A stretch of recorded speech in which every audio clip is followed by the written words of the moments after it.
Very good morning. तो आज हम लोग एसिडोसिस के बारे में पढ़ेंगे। क्या चीज़? एसिडोसिस, जिसमें हमारे ब्लड का पीएच कम हो जाता है। ब्लड का नॉर्मल पीएच 7.35 से 7.45 होता है। जब भी पीएच 7.35 से कम होता है तो उसको एसिडोसिस बोलेंगे। क्या बोलेंगे? एसिडोसिस। और अगर 7.45 से अधिक होगा तो उसको एल्केलोसिस बोलेंगे।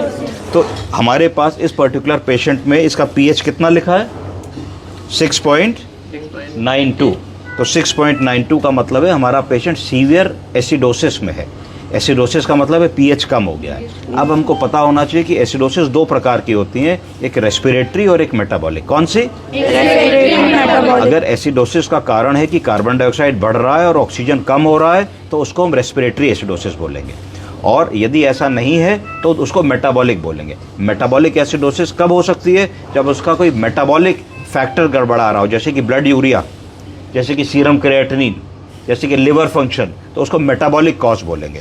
तो इस पर्टिकुलर केस में हमने देखा कि हमारा कार्बन डाइऑक्साइड 34 है जो कि नॉर्मल है, और हमारा PO2 ऑक्सीजन 101 है जो कि नॉर्मल है। तो इसका मतलब इस पर्टिकुलर केस में जो एसिडोसिस हो रही है वो मेटाबॉलिक है, ना कि रेस्पिरेटरी। अब मेटाबॉलिक कॉज इनमें क्या है? अगर हम इनकी जांच देखेंगे तो देखेंगे कि इनका यूरिया और क्रिएटिनिन बहुत बढ़ा हुआ है और यूरिन आउटपुट नहीं आ रहा है। पेशेंट का ब्लड प्रेशर भी नहीं मिल रहा है। ब्लड प्रेशर को बढ़ाने के लिए ये दो दवाएं लगी हुई हैं, वैसोप्रेसिन और नॉरएड्रेनालिन। ये दोनों ड्रग्स जो होती हैं ये आइनोट्रोपिक सपोर्ट के लिए दी जाती है। किस काम के लिए? आइनोट्रोपिक सपोर्ट का मतलब होता है कि ब्लड वेसल को पतला कर देना। क्या कर देना?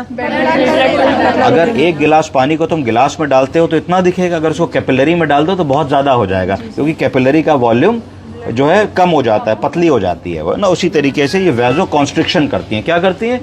नस को दबा देती हैं तो बीपी बढ़ जाता है। तीसरी जो दवा हम इनको दे रहे हैं वो सोडा बाइकार्बोनेट दे रहे हैं। क्या दे रहे हैं? Soda bicarbonate. सोडा बाइकार्बोनेट हम क्यों दे रहे हैं? क्योंकि इनको एसिडोसिस हो रही है, तो एसिडोसिस को करेक्ट करने के लिए सोडा बाइकार्बोनेट दे रहे हैं। ब्लड प्रेशर को ठीक करने की कोशिश कर रहे हैं। फिर हमने एक ट्यूब डाली हुई है जिसको कहते हैं इंट्यूबेशन। क्या कहते हैं? इंट्यूबेशन करके हमने उनको वेंटिलेटर जोड़ा हुआ है, जिसकी वजह से जो इनके रेस्पिरेटरी पैरामीटर्स है वो मेंटेन रहे, ब्रेन में और शरीर में हाइपोक्सिया अर्थात ऑक्सीजन की कमी ना होने पाए। इसलिए ये काम हम इनके साथ कर रहे हैं। तो आप इनको स्टेबल रखने की कोशिश कर रहे हैं जब तक कि डायग्नोसिस ना बन जाए, जब तक कि इनकी बीमारी का पता ना लग जाए, और जब तक कि दवाओं को असर करने के लिए जो समय चाहिए होता है 2 से 3 दिन का, वो समय आपको ना मिल जाए। तो आप इनको लाइफ सपोर्ट सिस्टम पे रख करके इनके सारे पैरामीटर को स्टेबलाइज रखने की कोशिश करते हैं। क्या वाइटल पैरामीटर्स होते हैं? Blood pressure, pulse, respiratory rate, SpO2, input output, chest में बायलेटरल केयर एंट्री हो, सीक्रेशंस ना हो, ABC, एयरवे, ब्रीदिंग, सर्कुलेशन, इन सारी चीज़ों पे हम लोग ध्यान देने की कोशिश करते हैं। दूसरा हम देख रहे हैं कि इनको ब्रेडिकार्डिया हो रहा है। इनका हार्ट रेट 65 है। क्या हो रहा है? ब्रेडिकार्डिया। नॉर्मल हार्ट रेट कितना होता है? 72। कितना होता है? 72। अगर वो 70 से कम है तो ब्रेडिकार्डिया की श्रेणी में आता है, और अगर 80 या 85 से ज़्यादा है तो टेकीकार्डिया की श्रेणी में आता है। तो ये जो इनको ब्रेडिकार्डिया हो रहा है इसका कारण है मेटाबॉलिक एसिडोसिस। तो मेटाबॉलिक एसिडोसिस जैसे करेक्ट होगी तो ब्रेडिकार्डिया करेक्ट होगा। इनमें कारण है कि ब्लड यूरिया, सीरम क्रिएटिनिन बढ़ा हुआ है। तो अगर हम इनको डायलाइज करते हैं, इनकी हेमोडायलिसिस करते हैं, तो इनका जो पीएच है वो सेटल हो जाएगा और एसिडोसिस सेटल हो जाएगी, ब्रेडिकार्डिया भी सेटल हो जाएगा।